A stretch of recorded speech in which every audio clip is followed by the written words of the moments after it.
And that is right. I'm coming right at you in the last one of November. I'm, of course, you already know me. Let's make this fast. Let's make this quick. Let's make this speedy.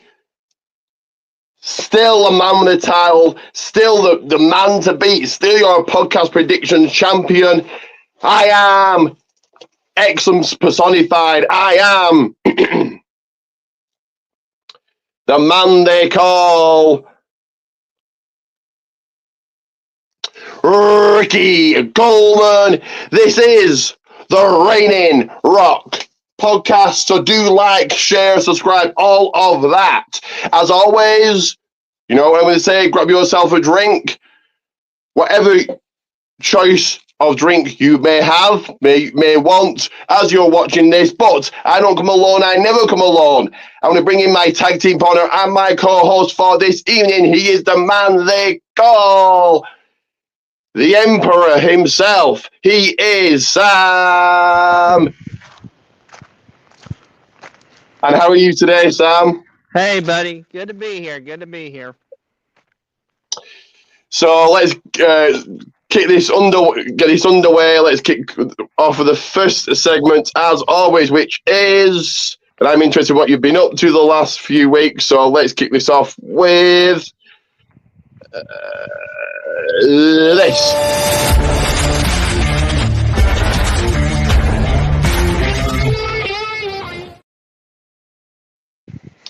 That is, give me a. That is right. What's cooking at the table? So pull up a chair. Let's have a quick chat. I've been up to the usual, going to the gym. My crafting that I go to. It's nearly Christmas, so I made another Christmas card and made like a little.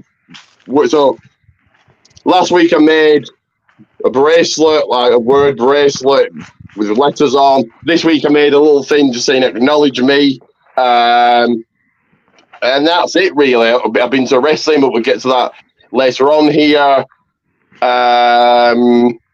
Yeah, that's all I've been up to. So what have you? So I know you went to you did your talk. So let me know, let the people know how that went, and what else have you been up to as of late? Well, the talk went all right. I think people had positive reviews. I just was in a magazine called Force Magazine. It's on Amazon. Feel free to take a peek at that whenever you get a chance to go on Amazon.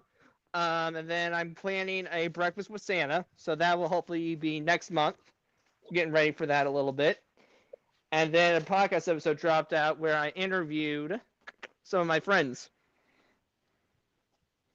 You're always keeping busy, aren't you? Always busy. So yeah, you did your talk, breakfast with Santa. Well, you did some. Santa's coming up. It's just hasn't happened yet. I just had to plan it out a little bit. You did something over SummerSlam weekend.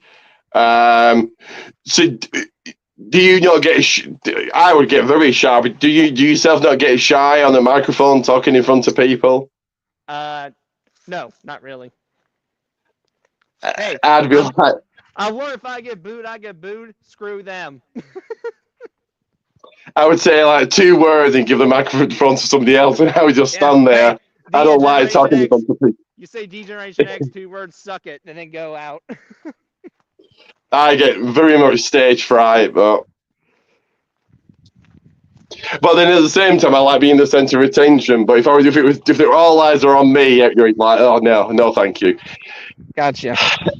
So yeah, and then good luck with your breakfast with Santa. I hope that goes well for you. I know you like putting on your big events, so yeah, hopefully that goes well for you. Right, I hope so too myself. And yeah, didn't you have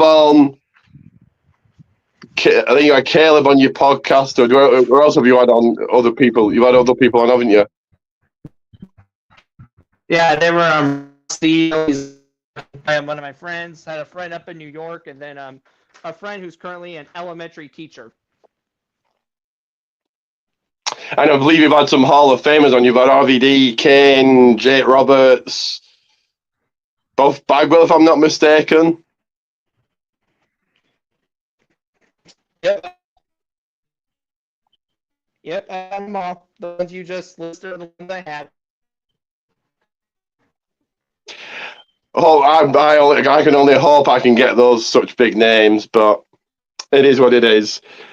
But speaking of big things, speaking of the big screen, let's get into the next segment here, which of course is all about Hollywood. It is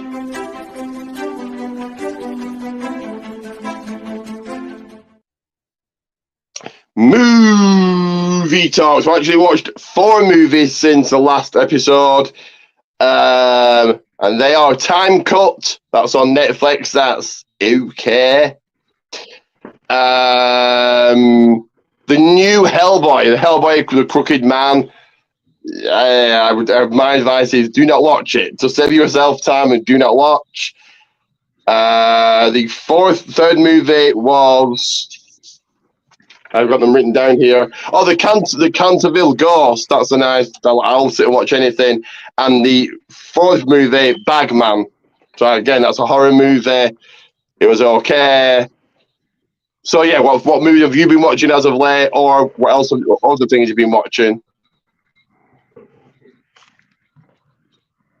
Well, I've been watching not a lot of movies just because I'm also in school, as you know, and it's finals time.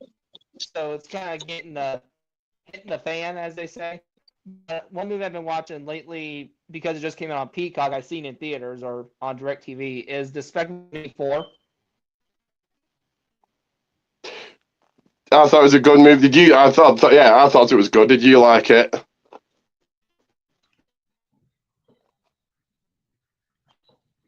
I thought it was pretty good.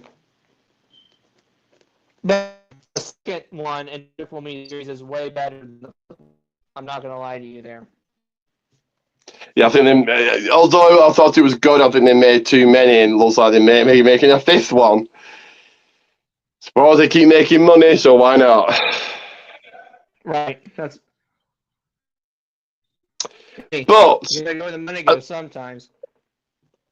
But as I just previously mentioned, I mentioned about a few moments ago, I have been to wrestling, so I'm just going to quickly go over the watch shows. So I've been to 3, that is right, 3 shows, 1 last weekend and 2 this weekend.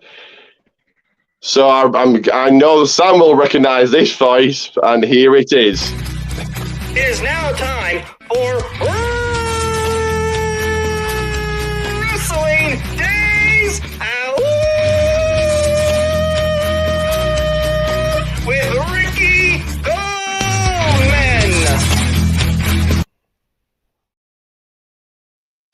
That is right, Wrestling Days Out with myself, Ricky Goldman. So last week I watched Progress Wrestling. I'm not sure you've heard of that company. I know they do shows over there when it's WrestleMania weekend. So don't know if you're familiar with Progress Wrestling.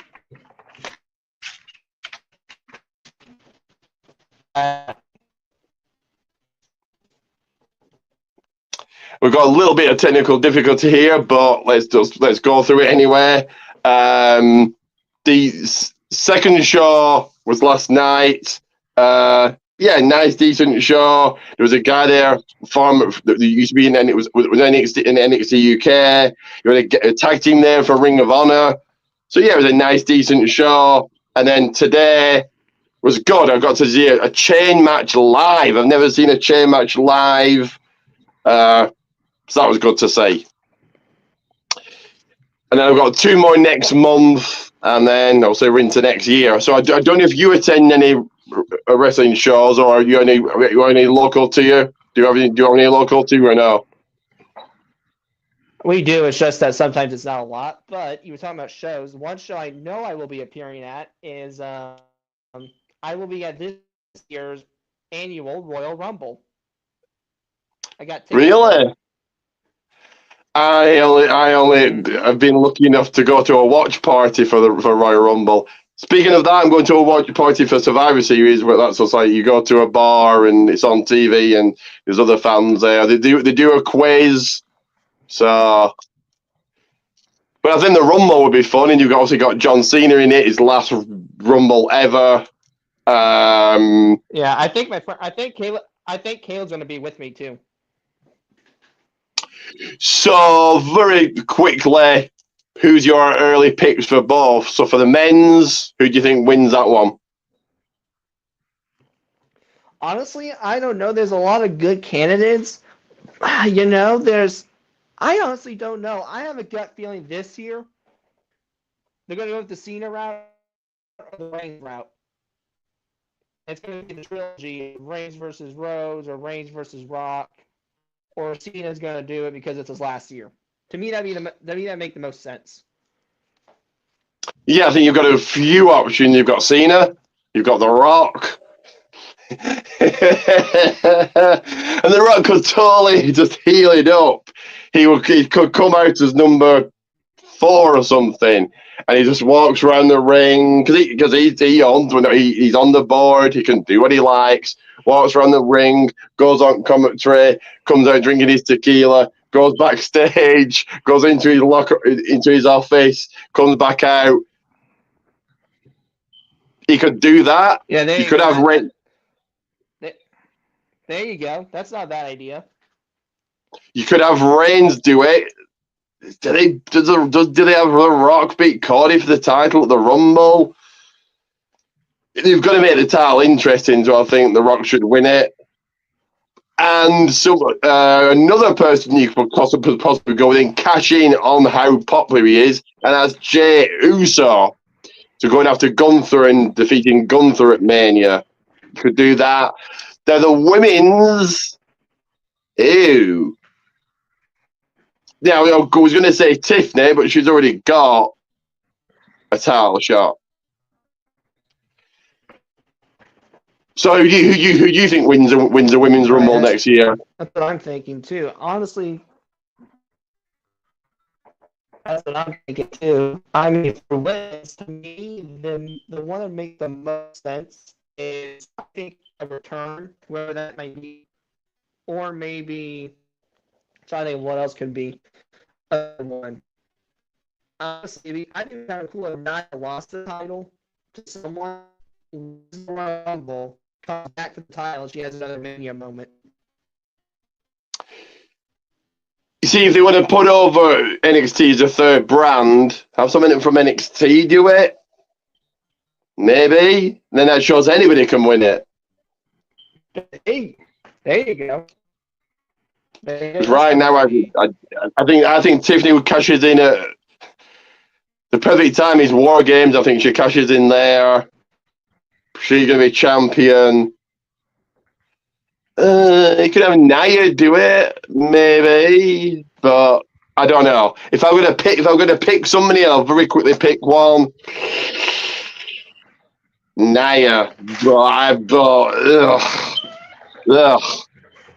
because she would make sense because she'd be hard to eliminate. I'm with you, Nia.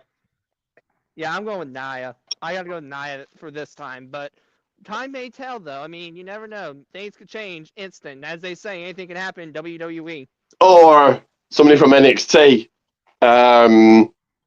Yep. Anybody can win it. With NXT too, though, man. But so let's speed right along. We are talking about wrestling, so let's get into this segment here. No, I know. We'll play an ad. I'll play an ad first. We are counting down the days to the big day, to Christmas Day, and the number one gift is right here.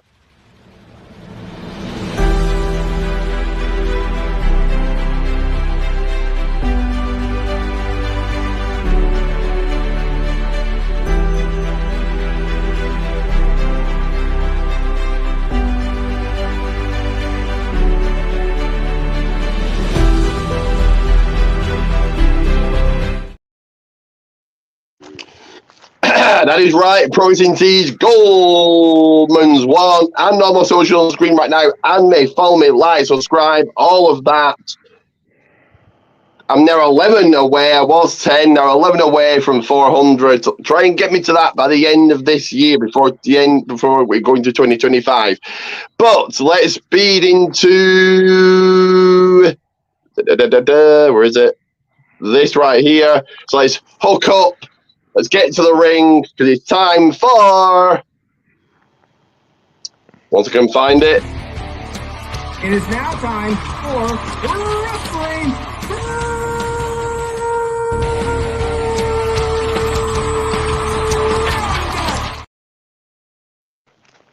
wrestling. That is right.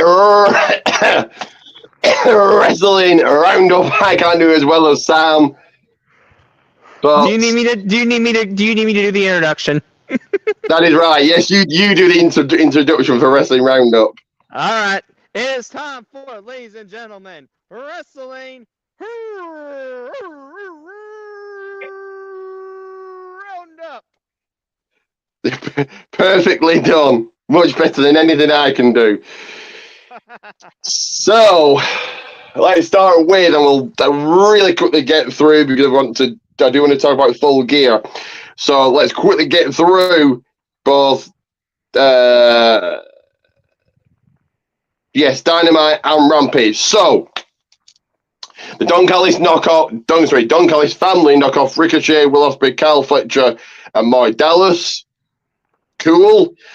Chris Atlanta over Hikaru Shida. That builds momentum for heading into Full Gear. I get that. Bobby Lashley beat Joey Keys and Cheeseburger in a handicap match. Same deal. It built momentum for him.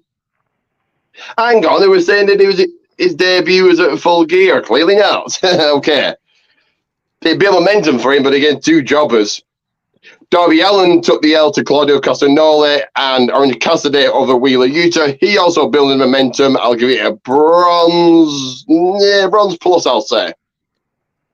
And only 3 matches on Rampage. Mariah May and Mina Shiwaka defeated Holly Cameron and Nyla Rose. Juice Robinson defeats the Butcher and the Conglomeration over the Dark Order. None of those on the AEW card, but there you go. For a go-home show, none of them on the AEW card. Bronze.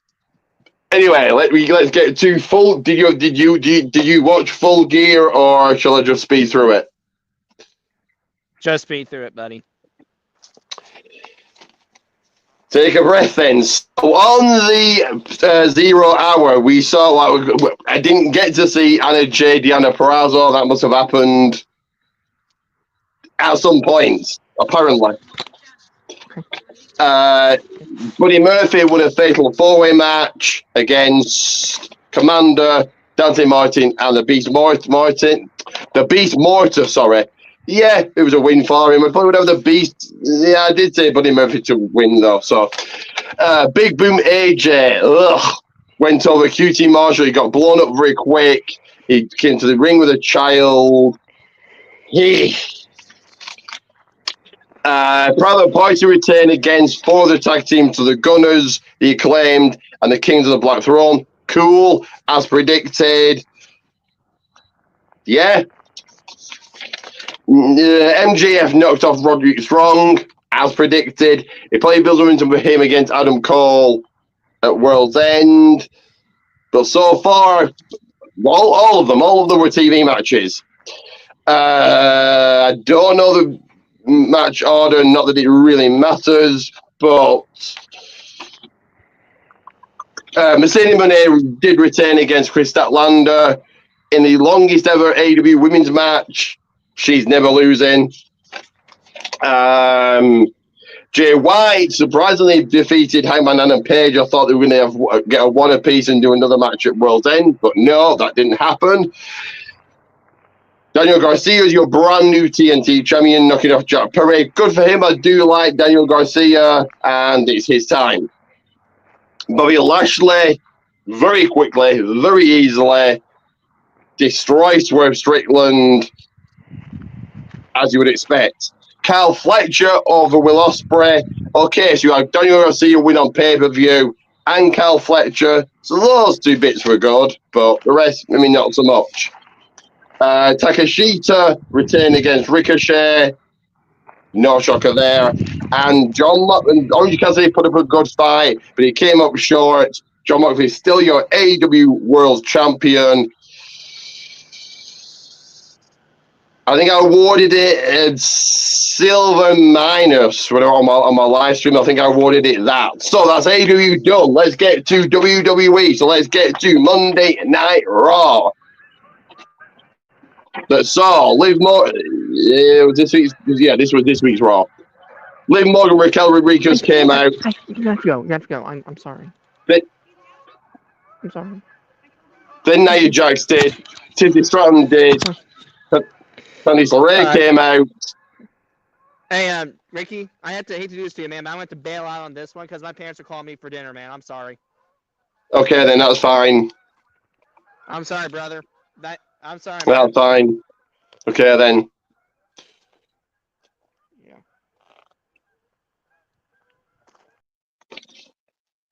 Okay, guys, give me 1 second. I'll try and get somebody else on. If not, then it's me just going solo today. You're getting just me solo, like solo Sequoia. But I've only really got to go over Raw, NXT, Speed, SmackDown, Level Up, and breaking news. So I'll probably be finished quickly here anyway. But give me 1 second. I will try and get somebody on here. Give me 1 second.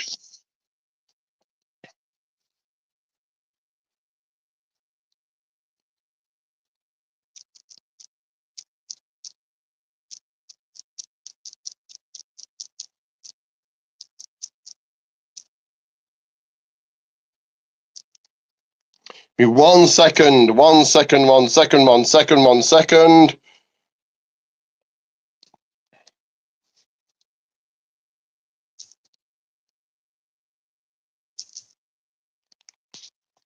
So I have asked a couple of people, can they jump on? If not, then it's me going solo. So I'm just going to run through Raw. So, yes, you had Liv Morgan, Raquel Rodriguez come out. That then brought out Nia Jax and Tiffany Stratton. Then Candice LeRae. Then Jade Cargill and Bianca Belair with Naomi. Io Sky came out. And then finally, Rhea Ripley. They brawled.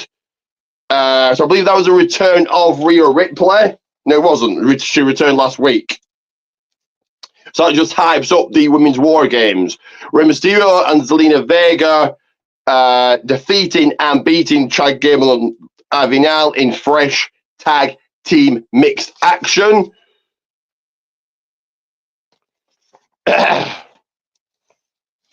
Be 1 second. I've got somebody coming on momentarily here.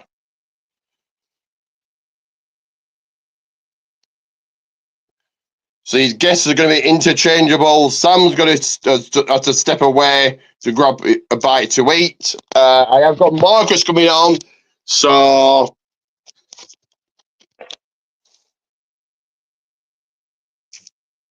but until he appears, it should not be a shock that Rey Mysterio wins. And also the last big win Chad Gable had was,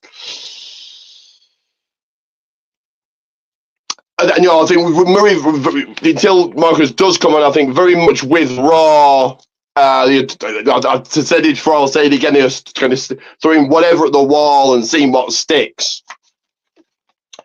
It was Sheamus, Bron Breakker for the Intercontinental Championship. The title that has eluded Sheamus continues to elude him because Ludwig Kaiser cost both Sheamus and Reed the match. I believe that Sheamus won via disqualification. Okay, and you're getting Ludwig Kaiser, Braun tomorrow night on Raw. So is that okay? Do they do Sheamus, Braun, Ludwig for the title at Survivor Series?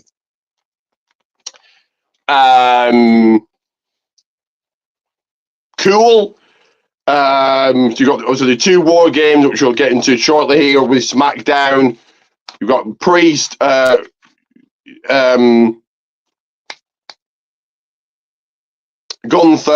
and then you're going to get this triple threat match, and you get LA Knight defending against Nakamura. That would be interesting as well. So let's wait and see. So at Survivor Series, we now know it will be in Women's War Games. The team of Rhea Ripley, Naomi, Jade Cargill, Bianca Belair, and Io Sky taking on the other 5: Liv Morgan, Raquel Rodriguez, Nia Jax, Tiffany Stratton, and Candice LeRae. Cool that Candice is in the match. She's probably going to get pinned here. So here he is, the money man himself, bringing the cash with him. He is my second host of the most. He is Marcus, as he's got the wheel of doom going on.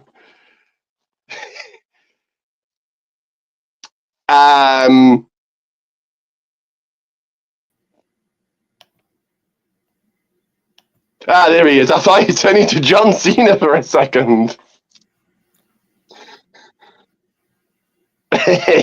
but we now see you've got your brand new championship. Is that the TNA men's main title? So you along with your TJ's got a championship, the undisputed title. I've got a championship. You joined the club and you got a championship. How does it feel having a proper belt, title, championship? Call it what you like. I mean, it feels good to have the X Division championship. It feels great. It's a great building block to more gold in the future. Worked hard for this. I presume that they're cheaper than the WWE ones. Well, I also have a source that I could get some. Well, actually, you know what? I'll say it like this. I'll save that surprise for the future. But this ain't going to be the last belt you see. But you'll see other belts soon. I would love them all the real ones. But where would I keep them? And they're very expensive. Are they like $400 each, £400 each? It all depends on your source. That's well, the one I've got, the undisputed one, is a brass. It's not proper metal or anything, but it is what it is. Anyway, thank you for coming on. So, we're obviously wrestling roundup, but do tell the people watching now or later what you've been up to in the last week or so. Usual things, teaching, doing what I gotta do to, earn an income, staying alive, heading back into the gym. Feels great to be back in the gym, getting these gains, working super uber duper hard. Like I said, just got this beauty right here in the mail on Friday. So I was very excited to finally have one of these bad boys along my waist or over my head. Many people have worn it like that. Bubba Ray Dudley, RVD's wore it like that. Yeah, so it's a great thing. So yeah, I mean, just been chilling. Watching all the sports, WWE as much as I can, especially now with the bullshit ass announcement. I've also caught some AEW this week, so I was trying to think who's the most famous to wear it like that around the neck. The Fiend. That's, I think, the Bray probably, but he came out with it like that, didn't he? Because he wasn't a traditional wrestler. He wasn't carrying it. He had it around his neck. Yeah, I mean. So, sorry. No, go ahead. So yeah, you say you're back at the gym, clanging and banging, throwing some weights around. So did you get a chance to watch the 5 hours of Full Gear or no? Absolutely not. 5 hours. You had the 0 hour and the 4 hour main show. I think the countdown was 2, so that's 6. The scrum is an hour. Who, not even me, has got time to watch 7 hours of non-stop wrestling? Yikes. So you said you watched, was it Dynamite you watched? So what was your thoughts on? I watched some of Dynamite, yeah. I think I've already gone over it, but was it your first? You said it was your first time seeing it. Of course, you didn't see Adam Cole when he was in NXT. So, your thoughts on Adam Cole? You want my thoughts on Adam Cole? Yes. I don't like him. I think he reminds me of the Young Bucks. He's very much Young Buck like, and I don't know. I've only seen Adam Cole wrestle one time on the main show on SmackDown, and that's when it was around this time of the year. You know, Survivor Series around time of the year when they introduced the Triple Threat Survivor Series match. And I was like, who are any of these people? And that included Adam Cole, which I like his entrance, kinda, but that's as far as it goes for that guy. But this maybe this match that you were talking about, all the main roster guys were stuck in Saudi, so they called up the NXT guys, and it was one of the best SmackDowns ever. And then they did Raw versus SmackDown versus NXT, which they probably could do again. Now, when Adam Cole was in NXT, he was heel, and he would get all the crowd involved. I think he still does it in AEW. Adam Cole, baby, as a heel. So he killed his gimmick right there. No. You can't help what the fans do. You're going to do the thing. You're going to do the because that's the cockiest thing you could do. The whole boom, Adam Cole, baby thing. Like, that's just a bar. He's been doing that for a long time. You can't help but fans going to be fans. That's like saying it was Sid's fault. Like, Sid did a babyface thing when people was cheering him when he faced Shawn Michaels back in the 90s. That's not true. Shawn Michaels was supposed to be the babyface. Fans will do whatever fans want because, honestly, we control the product in a way. We kind of tell the people in the back, this is what we actually want. And depending on who the wrestler is and who's in the back, they might listen to us and be like, all right, yeah, so change of plans. Or wrestlers might call it in the ring and be like, hey, let's do a switcheroo in the ring. Raw on our field just feels like they're just trying to pop the house, pop the crowd that are there. Just and I've said it before, I'll say again, it just feels like a house show loop, televised. It's the same people every week. Anyway, so your first look and your thoughts on Chris Statlander, were you impressed by her? Because that was the first time you saw her as well. No, that was not the first time I saw Chris Statlander. She's very strong. I can't remember who else was on Dynamite. She's very strong. Who else was on it? Let me very quickly look. Mercedes Moné. Yeah. Lashley took on Cheeseburger and Joey Keys. Yeah. And then he said, because we're all stupid, last night at Full Gear, Lashley's making his in-ring debut. No, he didn't. He did that on Dynamite. I guess they're not trying to say in a squash, because that was an absolute squash of a squash. And you had Darby Allin lose, which was odd. What did you think of that? You have to play up the fact that Darby, because didn't Darby face Mox? He faced Claudio on Dynamite. Oh, that's right. Or Cesaro. Well, I mean, you also got to look at it. It's Claudio. All right. That makes a whole hell of a lot of sense. But the ending of Full Gear last night saved it, because which I didn't go, when I went over Full Gear with Sam, I didn't say this bit. Okay, two thoughts. First of all, they're really dialing back on the hardcore stuff, so they probably lost that portion of the crowd that's watched purely for blood all over the ring and glass and everything else. They're gone, never to come back.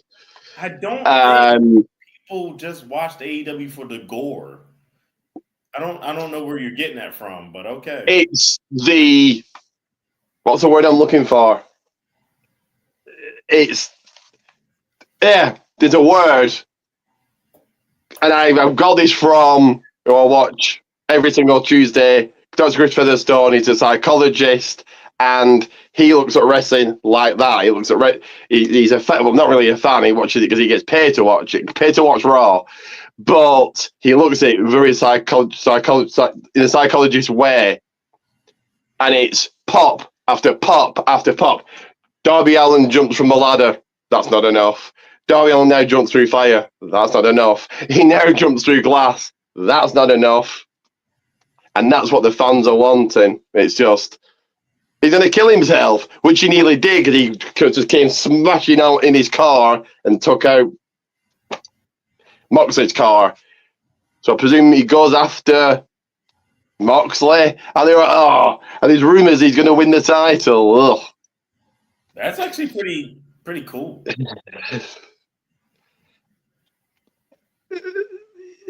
I like Moxley though. I think he's a good champion. So, what else on Dynamite? What else happened? Oh yeah, Ricochet lost. What did you think of that? He was on part of the losing team against the Don Callis family. I think even though like he's been in there for a couple of months. And mind you, this is my first time really watching Dynamite in a while, so I feel like Ricochet's still trying to get his groundings all together. He'll eventually get there. Eventually get some wins and other things and get a storyline that he really likes. But it's a building process. It's not going to happen overnight. So I'll give you a quick thoughts on Full Gear. Let's jump to Daniel Garcia doing his little dance. He's your new TNT champion, took the title away from Jack Perry. Don't you have seen Daniel Garcia before? Are you aware of him? Your thought? Isn't his former tag team partner guy now on commentary?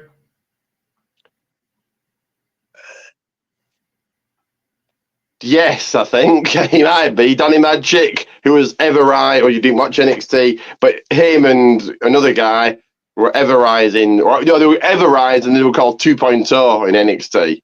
Yeah. But yes, that's the former tag partner. NXT, but I do remember Garcia from. He had a guy he would tag with. He was a part of the Jericho Appreciation Group. Yeah, that probably he played like that was his best works, his best push until he won the title. Well, that's awesome. I'm glad he won the title.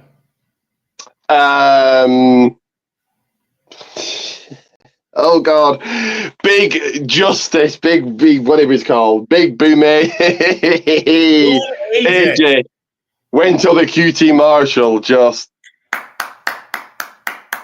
He got blown up. He brought a kid to the ring, and I don't get it. He reviews food. So does the rest of the world. They just don't film it or whatever. It's an American culture thing. I don't think you understand. He has 2 million views on 2 million views on TikTok. So is this Tony Khan trying to get into the social media world? So okay, Logan Paul debuted at WrestleMania and won, and Big Boom AJ debuts on the pre-show against QT Marshall. Hasn't won a match in I don't know how long. Comparing Logan Paul to Big Boom AJ is crazy. By the way, I just want to say that you're wild for trying to compare those two people. Well, I suppose Logan Paul's much bigger name, isn't he?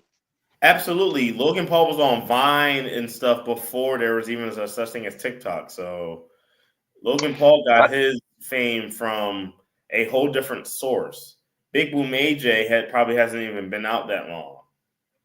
And Logan came out wearing, what was that? He added around his neck a Charizard Pokemon card, was it? Like one of one? Yeah. I can't even remember what else happened on Here. Mercedes retained against Statlander. Your thoughts of that? I expect that to happen. I'm Private Party retain. I'm glad of that. I'm glad they're getting their time. So, yeah. Anything to add of that? I'm happy that Private Party kept their title.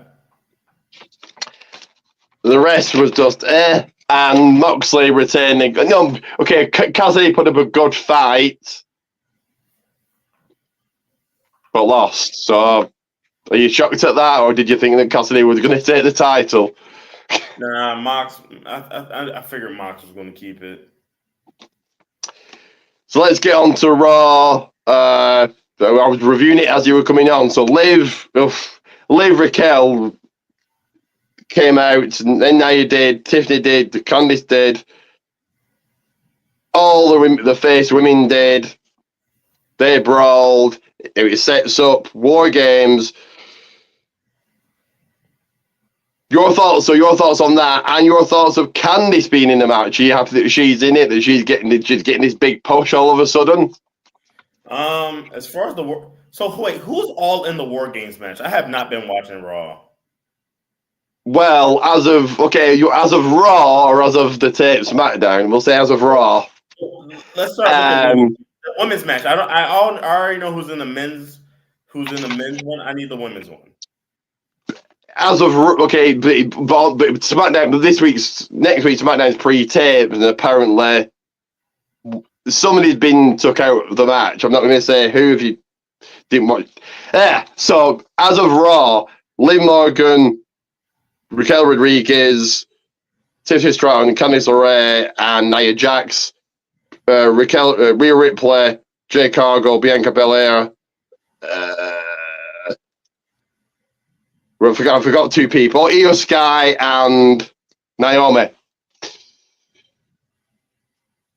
Not Kyrie Sane? No, because very much thrown together. It's because Io's going after got a title shot, so that's why she's in it. She makes sense. Naomi's just there. No, Naomi beat Nia, so that's why she's in it. Liv and Raquel's just there. No one cares. No, Raquel's there for a reason. She's not just there. What has she done since coming back Bad Blood in 2 months? Meet up with Liv Morgan. Yes, that's her reason for doing it. But Liv and Raquel and Jade and Bianca's feud that happened in Saudi. That got started in Saudi. Candice is just there. So really, Candice is not just there. She's there because Nia. And now Nia and Liv were having a match. They had a match at Crown Jewel, but now all of a sudden they're going to team up in War Games. Oh, mutual respect. And I totally agree with what another YouTuber I watch. It's War Games is very much becoming like Hell in a Cell. They know they've got that War Games match. They know they've got 10 men or women. Let's just stick whoever in. If it makes sense, it makes sense. Good. If it doesn't, they know it's going to be a good match. So who cares? If it doesn't make sense, the match will be good. So yeah, your thoughts on who's in the match and the start of Raw? It all makes sense that they're all in the match. Yeah, everybody, even though it's a rocky road on how we got to everybody being in the match, but everybody belongs in the match. I didn't really, like I said, the opening segment, I didn't really see it. I guess it was all just talking trash to each other, I'm assuming. All right. Just to lead to a brawl and hype the match. Okay. Your opening contest of Raw, Rey Mysterio and Zelina Vega over Chad Gable, Ivy Nile.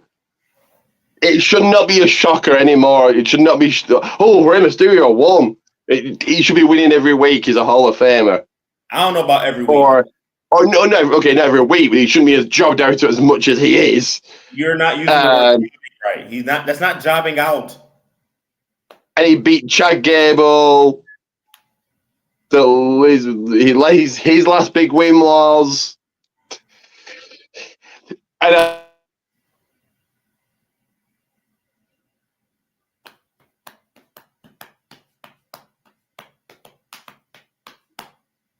Technical difficulties, people. We got some tech. Oh, there we are. Sorry about that. I don't know what happened there. I just switched to my Wi-Fi. There was a winning spinning wheel of doom. It's just throwing spaghetti at the wall or whatever at the wall. If it works, okay. They're trudging along till January. If it doesn't work, they don't care. But your thoughts on Ray and Zelina going over Chad and Ivy? It sounds good. I like Ray getting a dub. I like Zelina getting a dub. I feel like at some point in time, Ivy Nile got she's when it comes down to those scenes in the women's division on Raw, she's a part of that second tier of female superstars. I hope she finds her way. Ivy would have been my pick, one of my picks. We discussed this, who should win the women's US title. Ivy Nile would have been one of them. But Sheamus Braun for the Intercontinental title. Ludwig Kaiser got involved. Sheamus won by DQ. This week Raw, so tomorrow night you've got Ludwig, Braun. So I think they're probably doing a triple threat Survivor Series. Okay, your thoughts on this? So the match was Braun versus Sheamus, and Ludwig Kaiser got involved. And then it's Ludwig Braun tomorrow. So, man, this whole thing, Ludwig Kaiser in a way is still trying to find his way on Raw as well. To branch off from Gunther, I like the fact that Sheamus is always the go-to. Because, Sheamus always puts in good work. He always puts in a really good service. And, yeah, I think it's a pretty good thing. And, yeah, it's going to lead to some better stuff for Ludwig Kaiser. So when did Braun win it back from? Was it a random Raw he won it back from Jay? Oh, yeah, of course, the Bloodline cost him. Mm-hmm. So he's probably not losing it yet, but I would give it to Ludwig. But, yeah. I wouldn't do that yet.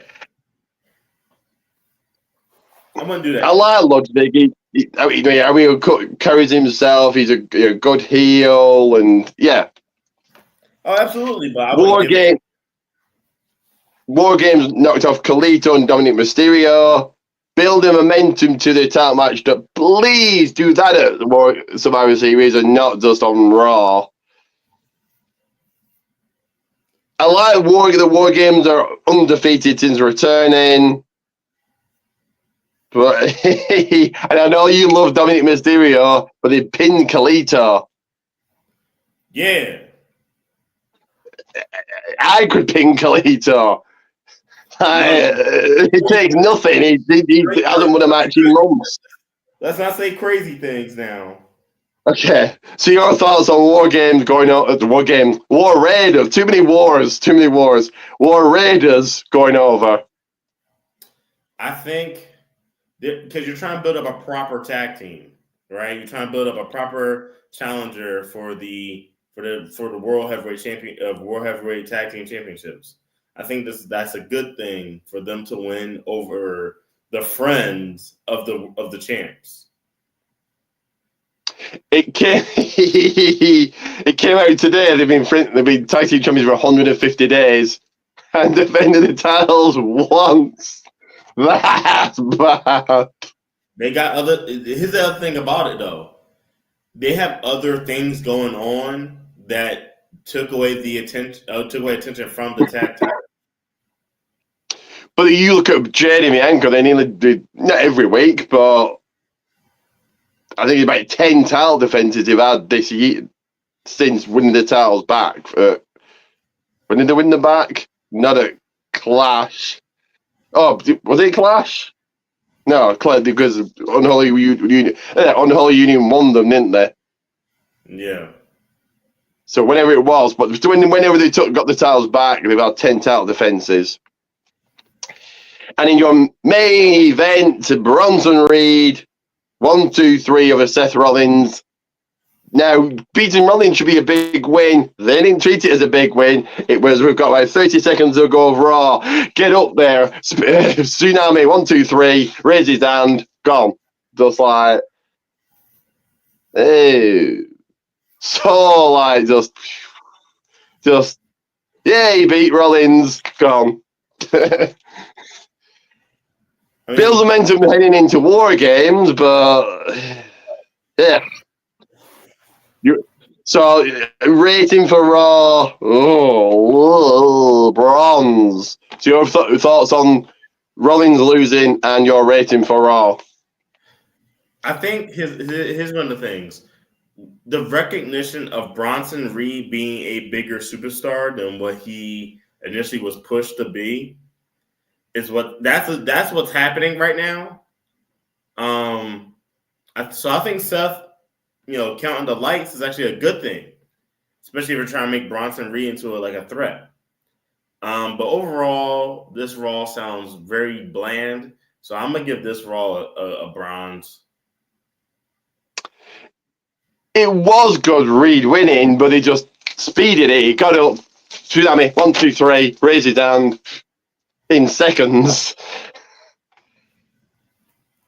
Anyway, let's go to NXT. So you got your first on this episode, first guy advancing to the match at Deadline, the Iron Survivor. Out of Eddie Thorpe win, so I thought Nathan and Naxi were defending the titles at Deadline. I'm guessing not, unless he's pulling double duty, but I don't expect that. But Nathan Fraser advances. Okay, your thoughts? Interesting. I did watch some of NXT, and I do find it interesting that he advanced. You know what I mean? Yeah, I would like to have Eddie Thorpe win, but there's also a backstory. There's also the kind of building a story with Eddie that he held back, so he's got that going for him. Your favourite, Jada Parker, took the L to Stephanie Vakir. No shocker. Yeah, no shocker at all there. Your thoughts? I mean, though I was disappointed because I do feel like Jada Parker is a rising star in NXT. I also get it. So, and they put on a really good match. Like, I was able to watch that match, and I was very intrigued with the match itself. And we got to remember, Jada is still very young in her wrestling career. So the fact that she was able to look good in the match with someone that's been a pro in wrestling, like Stephanie Vakir, is actually really awesome. Yeah, I've got my pick. Well, I think my pick to win because it is now making sense. Where is the first NXT going to be of the new year? On Netflix, so a big deal. That's where Roxanne Perez loses. Boo. Most probably, they're going to make it as a big. Oh, we're going on to Netflix, and they'll make it a big deal. Tony D'Angelo knocked off Brooks Jensen next week, and not at Deadline. But next week, you're getting Tony D'Angelo defending against Sean Spears. Okay, what did you think of this? The match was all right. I don't know. They need a bigger build for this. It doesn't make the North American title very important feeling. Because I mean, Tony D went through a lot just to get hit the North American title for himself, and it just feels like, all you gotta do is get all up in his face, and now you got a title shot. Exactly. Two things, and I'm not crapping on ECW, and Nuncio's a legend, but you had Nuncio, everyone knew he was losing, and now Sean Spears, like, ugh. That's what I'm saying. And yeah, Brooks Jensen will go, or Sean Spears will go up to Tony D'Angelo and say, I want a title shot. Okay, here it is. It's that easy, is it? So why go through a Rumble? Why go through Elimination Chamber? Why go through Money in the Bank if it's that easy to go up to somebody to, I want a title shot? Okay, Ashanti the Adonis and Carmen Petrovic over Dion Lennox and Brindley Reese. I like that Ashanti's now getting a storyline. And Carmen as well. Cool. What did you think?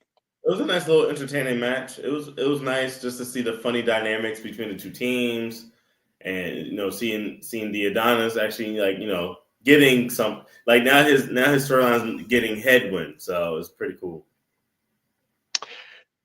Zarya, who I'm still not getting. I still don't get this big hype around her. But she advances over Ren Sinclair. Knocked off Ren Sinclair. She advances. She's not my pick to win. My pick to win is going to be next week. Julie's got a match next week, hasn't she? There we go. That's what I think beats. I don't think it's Zarya. I think it's way too soon. Stephanie Vikir, no. Solruka, probably not. I think Julia's winning on the first networks of 2025. Anyway, your thoughts of Zarya advancing? I mean, I feel like every match that Zarya gets in is almost like a squash. She's being built up, but it's not the right way. Even against Ren Sinclair, that could put on a gun match with anybody, it just felt, okay. Failing to influence in the ring, the women's locker room spill out. The bigger story here is Tatum Paxley attacking Fallon. No, she's got a match next week. Exactly what you just said. Not quite getting in the face of somebody, but it's that easy. You attack the champion. There we go. There's your match. Mm-hmm.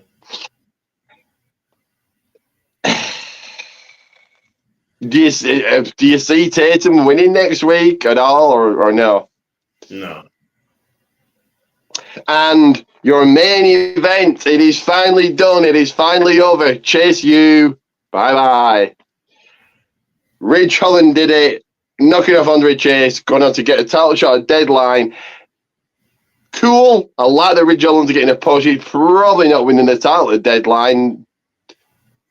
Trick won it just before Halloween Havoc, so that'll be 2 months. No. But how quick do the fans turn? You saw fans in the crowd crying, and then 2 minutes later, hey, goodbye. That quick. That wasn't the majority of the fans saying. That was a very small. That was on my. So once again, NXT, that the venue that they're usually in is a very small venue. Is quite a small venue. So the same people that were rooting for Chase U, you have the same amount of people rooting against them. I thought everybody loved Chase U, but I'm very interested. What I think, what's she called? The girl, Thea Hale. She'll get pushed. Duke might. Riley Osborne probably not. He's probably going to get lost in the shuffle. But your thoughts of Richard going on to get a title shot and Chase U are over. For a person that doesn't know much about Chase U, the story of Chase U and how I guess Andre, what's his name? Andre Chase. How Andre Chase kind of helped people, believe in themselves is actually pretty cool and inspiring. While at the same time, Rich Holland, I don't know, maybe it's weird to me. Rich Holland has definitely gotten a push ever since I first seen who the hell he was. Because when I first saw Rich Holland, he was in the Brawling Brutes, and I had no idea who he was from there. And do you remember the match? Was it Mania 38? And their match against the New Day, was it against the New Day? It was meant to be night 1. They got a switch to the night 2, and it was like a 90-second match. Yeah, and that whole belly to belly thing. Like, I'm surprised. The reason why I'm surprised of his push is due to that belly to belly. But I mean, he also wasn't a refined character on the main roster. Versus now, he's a little bit more refined. He's more into who he is now, which is actually pretty good. So I think it's a good thing that Ridge has a title shot. I just don't think he's going to win. I'd be very shocked, and I don't think Trick loses. So Going to need a heel. So a heel is probably Wesley, perhaps winning the deadline. For now, I don't think he loses to Wesley. But that would be a big shock, and that's how you get people talking on Netflix.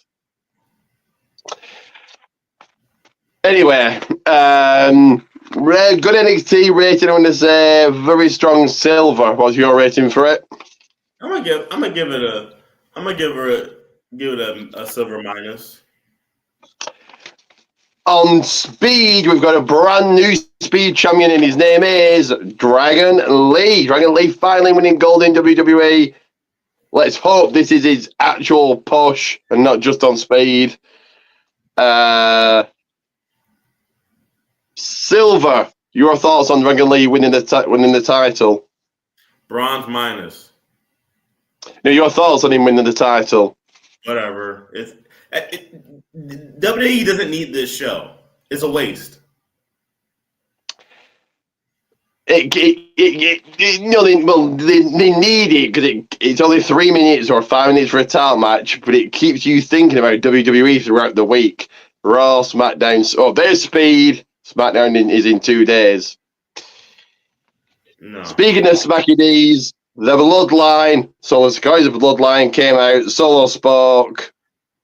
What was his words? He said, "You're gonna agree to the terms of something." I forgot already.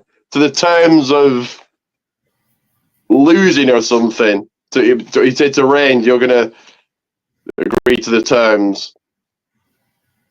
Okay, what did you think of the beginning of Smacky D's? I ain't watched the beginning of Smacky D's. I don't think I watched Smacky D's at all. But I guess cool. I mean, did they have an agreement about if certain things happen? It was just Solo coming out saying wherever they were, whatever city they were in, acknowledge me. Reigns, by the end of the night, you're going to agree to these terms, and that was it. Okay. And then obviously you saw more later on, but that was the beginning. Okay. Chelsea Green, I can't do Samantha Irving, but Chelsea Green advancing, knocking off Blair Davenport, and this way where it comes into play. So Chelsea advanced, but then you had a side story of Jade Cargill getting attacked and Bianca being out of the match, going to Jade, so she didn't have to get pinned. Good storytelling, good booking. I would have liked Blair to win, but I think Chelsea is probably going to go the entire way. What do you think? Whoever is going to be the WWE Women's U.S. Champ, it has to be someone that definitely the fans are approving of. It has to be. It cannot be someone that the fans are like, okay.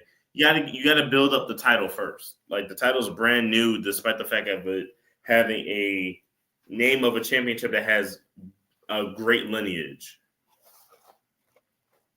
And the fans love Chelsea, so yeah. But it'd be interesting to see if you have Piper.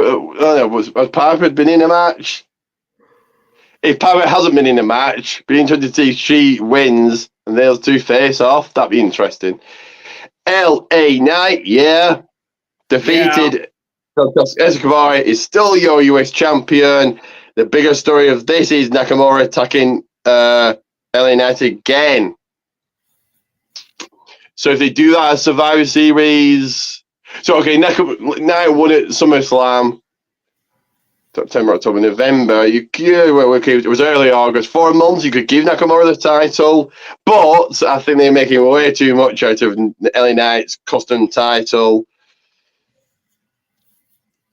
I feel like you do give Shinsuke the title. It's been a while. Shinsuke's fresh. You know what I mean? Like just him showing up is fresh now. You give him a title, then you develop their feud. after Shinsuke wins the title. Yeah, but I just feel they're making a lot of money out of that custom title. So WWE Undisputed Champion Cody Rhodes, whoa, coming out. And I know I bury Cody more than Cena's buried anybody weekly, but Cody actually did a good promo without mentioning The Rock, without mentioning Reigns, without mentioning anybody else. Owens came out, and this actually felt like they were going to fight. Yeah, but Cody said, whenever the match happens, at Survivor Series, it's not going to be Survivor Series, but or Saturday night's main event, that's where it's going to happen.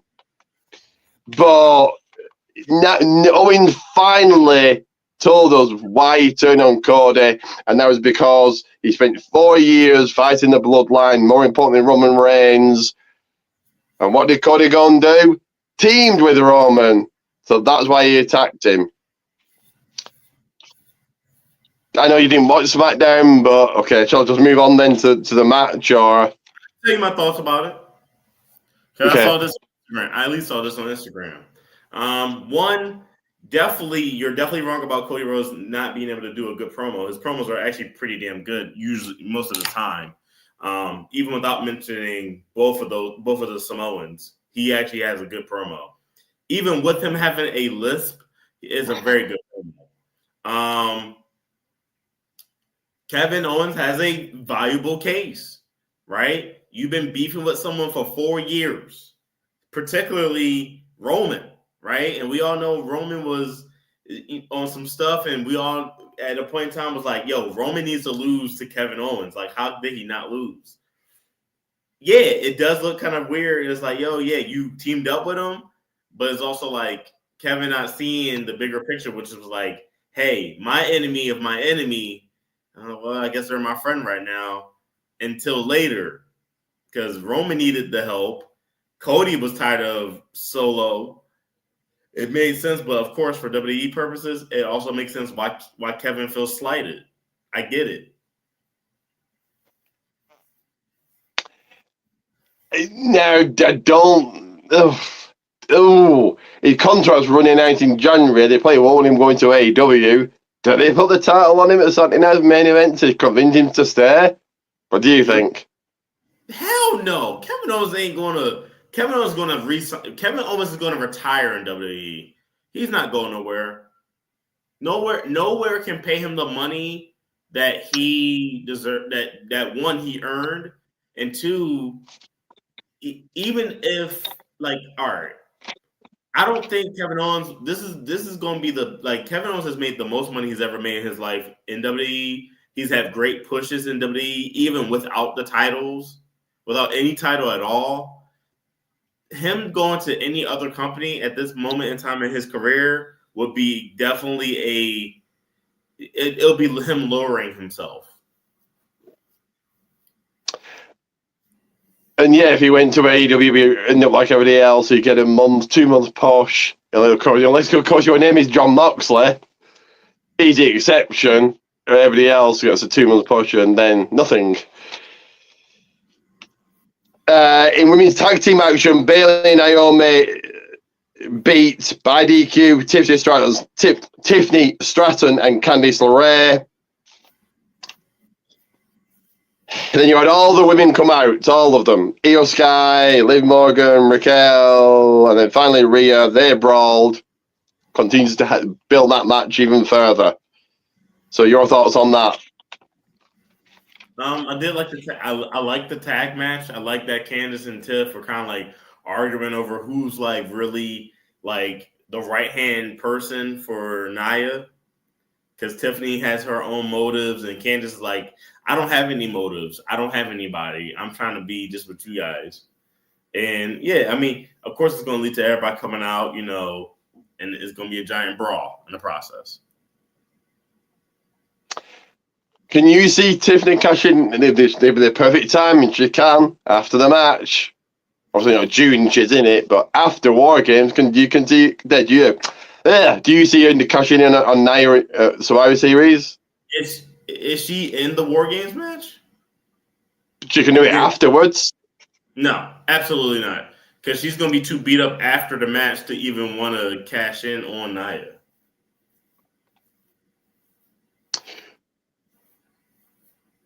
But you could like lock the cage and Nia can't escape, and it's just her and But Nia, Tiffany. And Tiffany's like had enough of it, all the bullying. Nia and War Games is a brutal match. There's no way that she's going to have enough energy to want to cash in and then when to really truly cash in. It's not going to work well. Priest tried to cash in last year during it, and he was in it, so he can't. Oh no, was he in it? I don't know. He came running out. So in singles action, men's singles action, Montez Ford over Tommaso Ciampa. I like what they're doing with Ciampa. Really, what did you think? That's a good one for Taz. I'm actually surprised that he won. Kind of surprising. Yeah, people wanted him to go. He's probably never going solo, is he? Solo Sequoia. He's probably never going solo and getting that push, I would imagine. He might go solo. I feel like in the next year or two, he might go solo.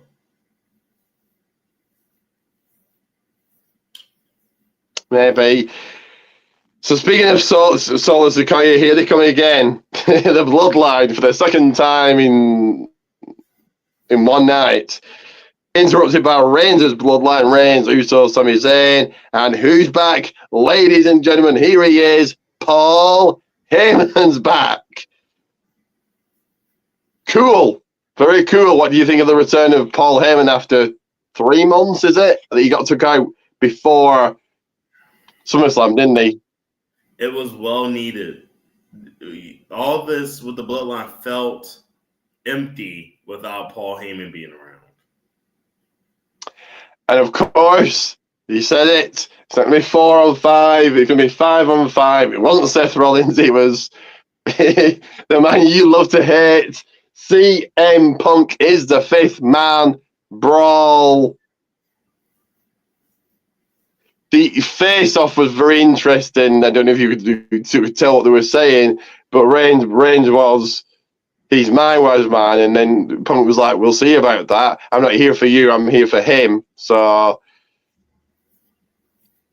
yeah, interesting into SmackDown. And I think Punk makes sense, I suppose.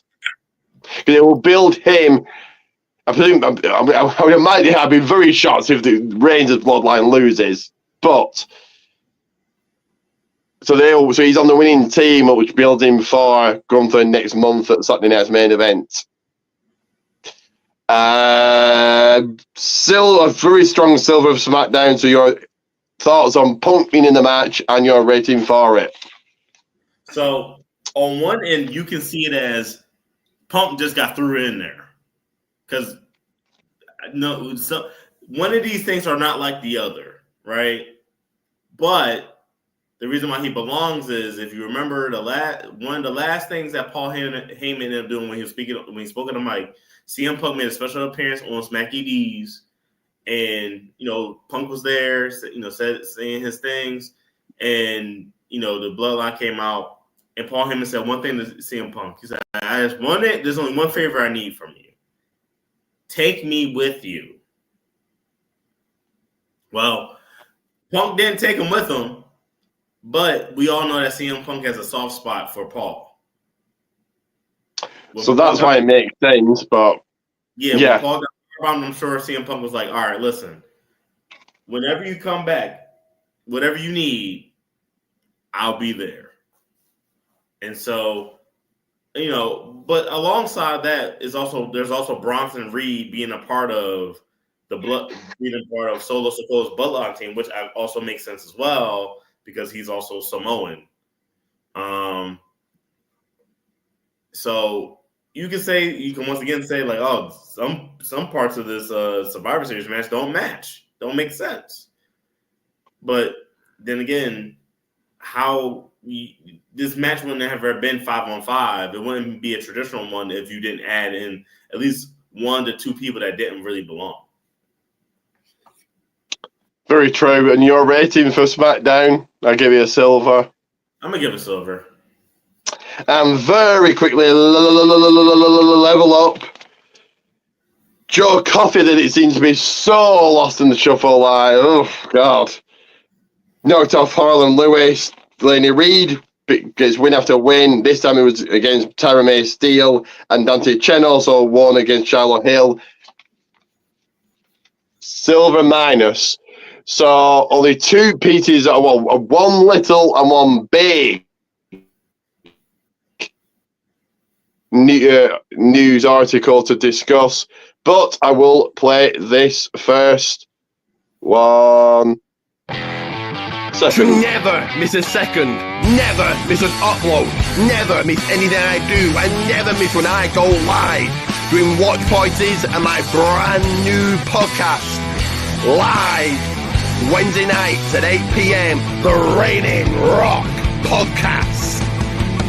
And me on Facebook, Ricky J. Pete. Whilst there, search on Facebook, WWA World Wrestling Alliance.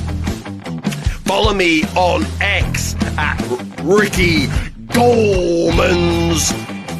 Head over to Pro Wrestling Tees and search Goldmans1 and head over to my YouTube channel. Search, like, and subscribe to the People's Wrestling Channel. That once again, the People's Wrestling Channel.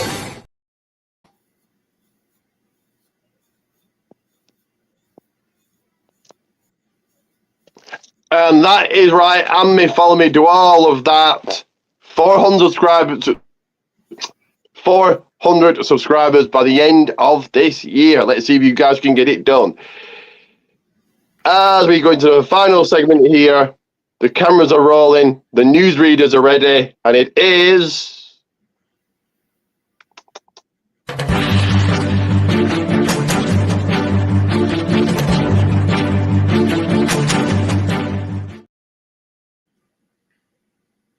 news and headlines. The first piece of news is, and don't know if you're familiar with this person, but Kylie Ray has been WWE ID, so she's on her way to WWE at some point. She was in AEW, I think, I remember on the very first paper, the very first Double or Nothing. The biggest story with her, she was in some scandal with Chris Jericho. That's why she left AEW. She's a good hand. Yeah, cool. Are you familiar with Kylie Ray, or have you never heard of her? Never heard of Kylie Ray a day in my life.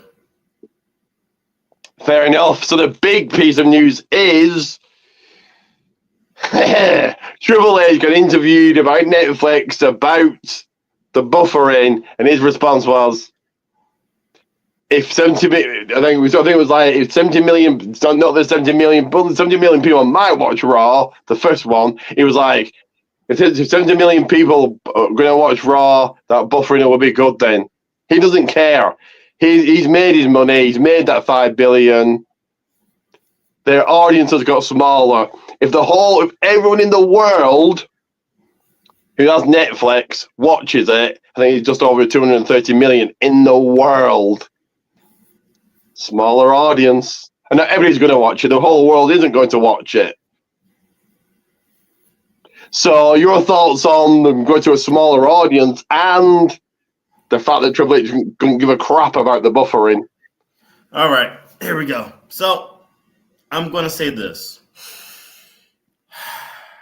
before I release all this, because I mean you know how I feel about this, but now I get to say it to the people.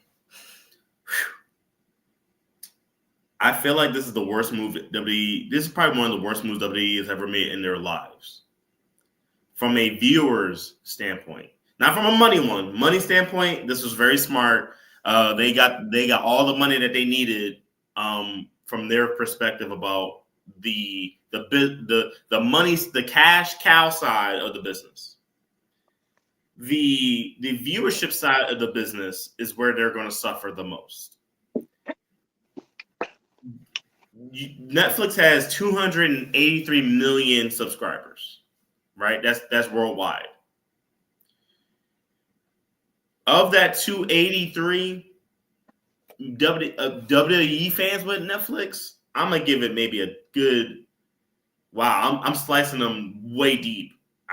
At max, and this is me being kind, maybe 5 million of those fans have WWE or WWE. I think the first one or the first month you'll get good ratings.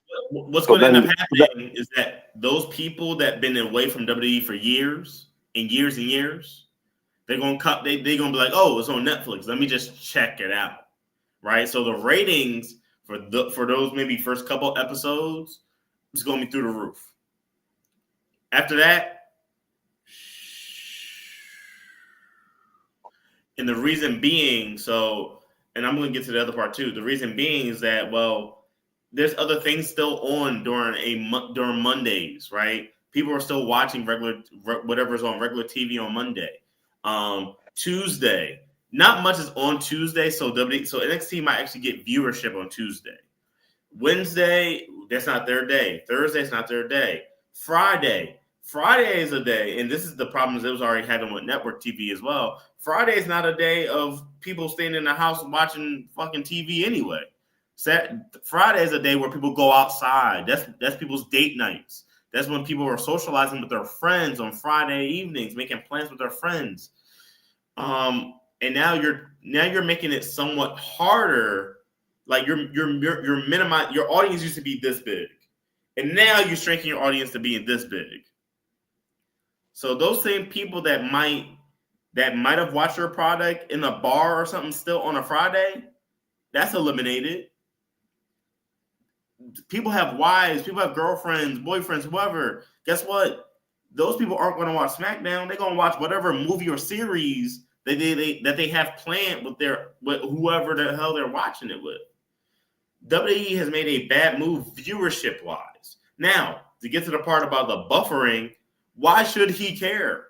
Right? So once again, we're not talking about network television, right? With network television, you got TV cameras, you got the network to depend on.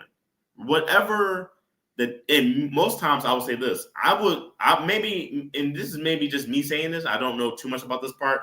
Actually, you probably should have. This is probably something that Sam or Colin would know a lot better than I would, or maybe even somebody else that's in the same group chat that we're in. But when it comes into a streaming service, their production value is probably not as good as a TV company. Reason being, the TV companies rely on live television anyway.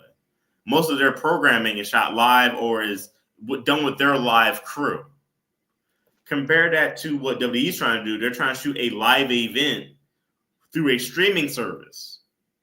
Now, you had WWE Network over in the UK, but here in the US with Peacock had some moments of issues with certain pay-per-views. There was moments where Peacock was absolutely screwing it up. And it was like, for all this, WWE might as well just do it themselves like they were doing it before with the WWE Network. But they got NBC Universal / Peacock to stream the PLEs, right?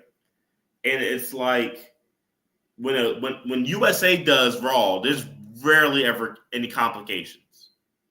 When Fox or USA Network, or hell, even Sci-Fi was doing SmackDown, there's rarely ever any like problems with them shooting it.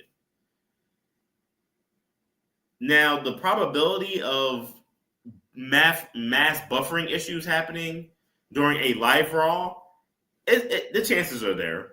It's there because the amount of people they gotta send it out to. But if this is a constant problem, once again, WWE on that end won't care.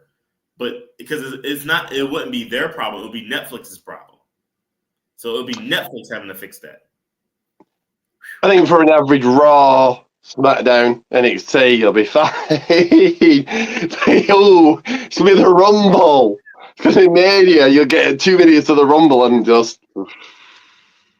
or that you'll get the cold open of Mania and then nothing for 4 hours. I paid for this. Right. And so what else I wanted to say? Talking to a Netflix are a multi-billionaire company. Are they like worth 300 billion or something? Surely they can themselves sort the network, the problems out, or can they not?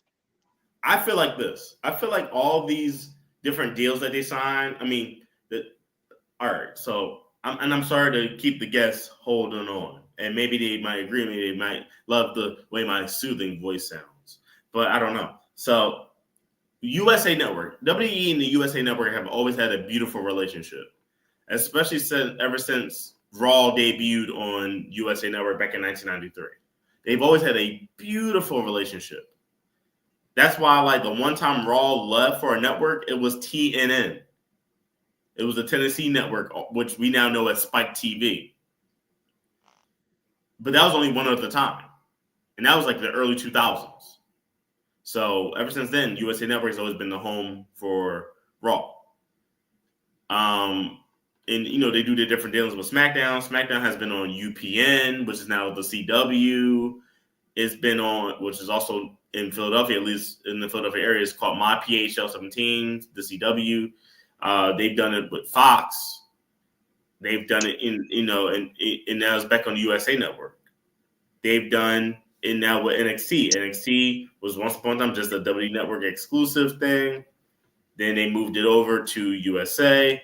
Then they signed a quick deal with the CW, which, by the way, I don't know if you know this, but so is all WWE programming moving to Netflix in January? For us, Raw, SmackDown, NXT pay-per-views, other bits like other old Raws and SmackDowns, they'll be moving. But yes, I would imagine by the end of 2025, everything's on there for the whole world. Okay. So the CW deal is probably only signed for a year. So the thing is behind all this is I feel like the WWE felt like they was wasting a lot of money by them having the network. Now, the network was very cheap. It was very affordable stuff. It was only $9.99, which when you add on taxes, I was paying $10.79 for the WWE network. I remember. And that was very cheap. I watched the WWE network every day.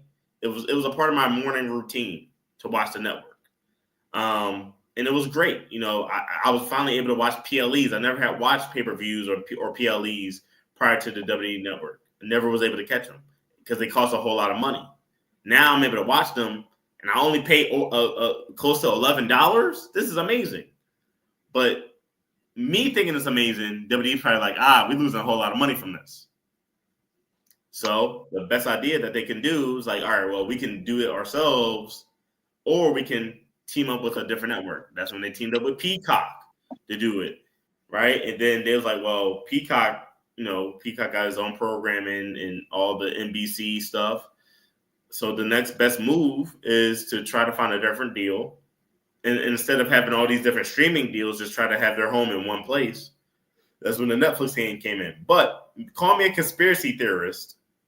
I feel like all of this is just to get the WWE network back. Possibly. For us, it'll be done January 1st. Won't exist till everything's Netflix. So yeah, I feel like for us over here, SmackDown. I think SmackDown and NXT might still be on network TV. I don't know. I have to wait until January, whatever that Tuesday is, whatever that Friday is. I think Triple H said on one of the they'll call them press conference, but okay, I'm going to call it a press conference. They call it post show, whatever.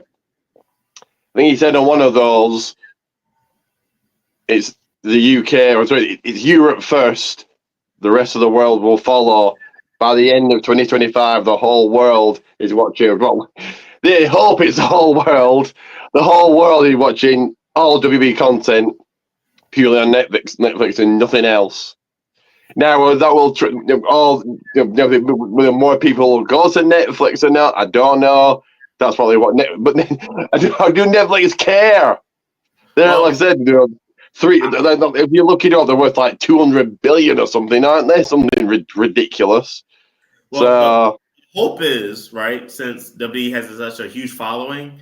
What Triple H is banking on is the wrestling fans who don't have Netflix already getting Netflix. That's his hope, as anybody would. If I'm sat watching Raw, for me, Raw is now just a habit. It's Monday. It's for me 1 a.m. Okay, here comes Raw. If it's good, great. If it's bad, the only good thing about Raw is much easier to watch with 2 hours. That's only lasting until January. But if I'm wasn't such a big fan, and I was just, I was watching Raw now. That wouldn't make me get Netflix. No, never watch it ever again. SmackDown maybe, NXT maybe, but Raw.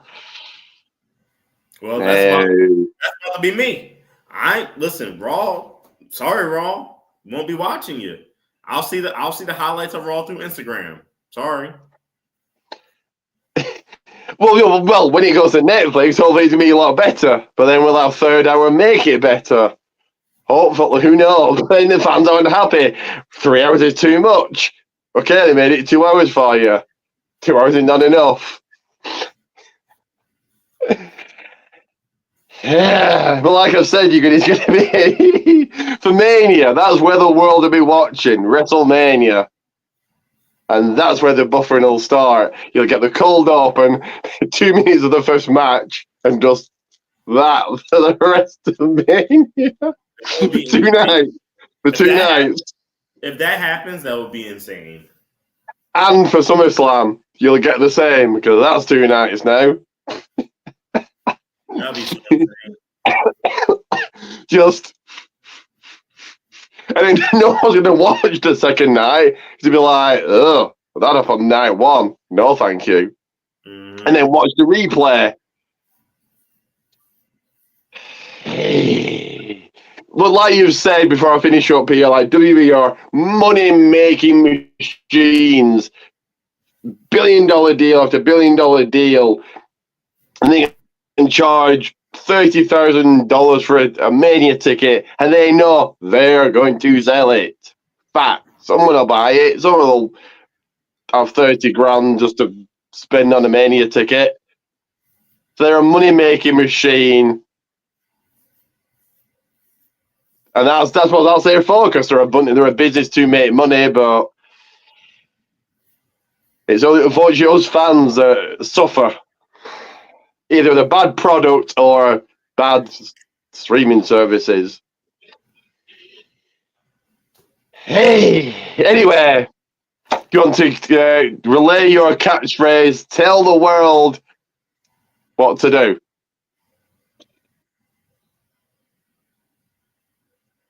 What? Like, share, subscribe? No, your catchphrase. What is your catchphrase?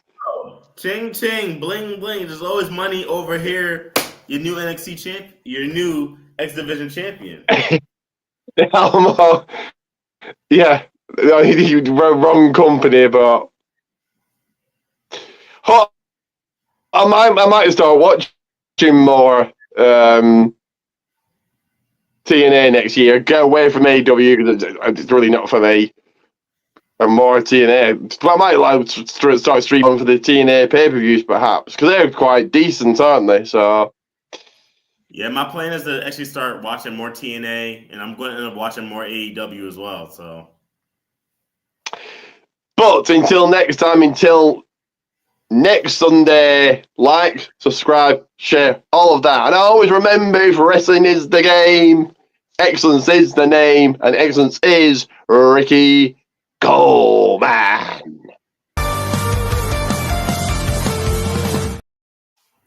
Wrong outro. Sorry, guys. Technical difficulties. Good night, guys.